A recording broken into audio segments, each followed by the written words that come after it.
አበባ በአንደኝነት እየመራ ነው 41.2 ሚሊዮን ቪው አለው።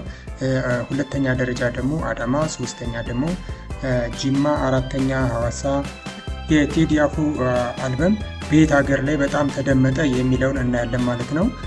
ያው እንግዲህ እንደሚታወቀው ከሳምንት በፊት አልበሙን ለቆ ነበረ ማለት ነው።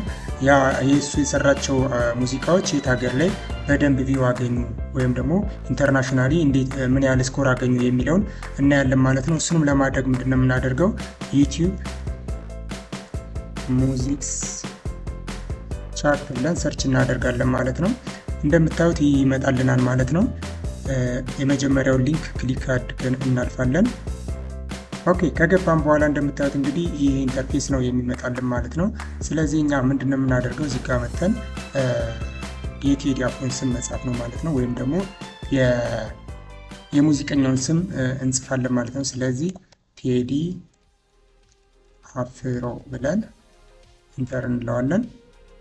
እንደምታዩት እንግዲህ የቴዲ አፍሮ አልበም ከማርች 24 እስከ አፕሪል 2026 ምን ያህል ታየ የሚለውን 87.1 ሚሊዮን ታይቷል ይለናል ማለት ነው። የሚያሳየን ይህ ኢንተርናሽናል ነው፣ ላስት 28 ዴይስ ማለት ነው። ስለዚህ የሰባት ቀኑን እናድርገውና የሰባት ቀኑ እንግዲህ ስናይ እንደምታዩት ቶፕ ሶንጎቹ እነዚህ ዳስጣል፣ አንሳው ይላል። እነዚህ በኦርደር እስከ 9 አስቀምጦልናል። ይሄን ኔክስት ስንለውም ያሉትን በቅደም ተከተል ያሳየናል ማለት ነው። ስለዚህ አሁን እኛ ምንድነው የምናየው የት ሀገር ታየ ብዙ የሚለውን ለማወቅ ወይም ደግሞ የት ከተማ ታየ የሚለውን ለማወቅ እንደምታዩት እዚህ ጋር ዌር ፒፕል አር ሊስቲንግ የት ሀገር ያዩታል የሚለውን ከአፕሪል 13 እስከ 19 እንደምታዩት እንግዲህ አዲስ አበባ በአንደኝነት እየመራ ነው 41.2 ሚሊዮን ቪው አለው። ሁለተኛ ደረጃ ደግሞ አዳማ፣ ሶስተኛ ደግሞ ጅማ፣ አራተኛ ሐዋሳ፣ አምስተኛ ድሬዳዋ፣ ስድስተኛ ባህር ዳር። እዚህ ጋር ከላይ እንደምናየው ይህን ክሊክ ስናደርገው ደግሞ እኛ ለንደን፣ ጂዳ፣ ስምንተኛ ሪያን፣ ሀረር፣ ዱባይ እያለ እንደዚህ ያሳየናል ማለት ነው። ስለዚህ አሁን የሚያሳየን ምንድነው እንደ አጠቃላይ ነው። ስለዚህ እንደ ኢትዮጵያ ማየት ከፈለግን ምን እናደርጋለን ማለት ነው። እዚህ ጋር መተን ኢትዮጵያ ብለን ኢንተር እንለዋለን ማለት ነው። እንደ ኢትዮጵያ ስናደርገው እንግዲህ በሰባት ቀን ውስጥ ያገኘው ቪው ስንት ነው? 45 ሚሊዮን ነው ይለናል ማለት ነው። እነዚህንም ደግሞ በየከተማው ከፋፍሎ ያሳየናል። አዲስ አበባ፣ አዳማ፣ ጅማ፣ ሐዋሳ፣ ድሬዳዋ፣ ባህር ዳር እያለ እስከ ስንት ማለት ነው? እስከ 15 ያሳየናል ማለት ነው።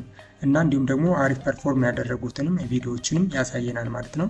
ስለዚህ ሌላው ደግሞ ትሬንዲንግ ጋር ደግሞ ስንመጣ ይሄ ደግሞ እንደ ኢንተርናሽናሊ ቴዲ አፍሮን እዚህ 6ኛ ደረጃ ላይ እናገኘዋለን ማለት ነው። ልክ በዚህ በምናየው መልኩ 6ኛ ደረጃ ላይ እናገኘዋለን ማለት ነው፣ በዳስጣል የሚለው አልበሙ ማለት ነው።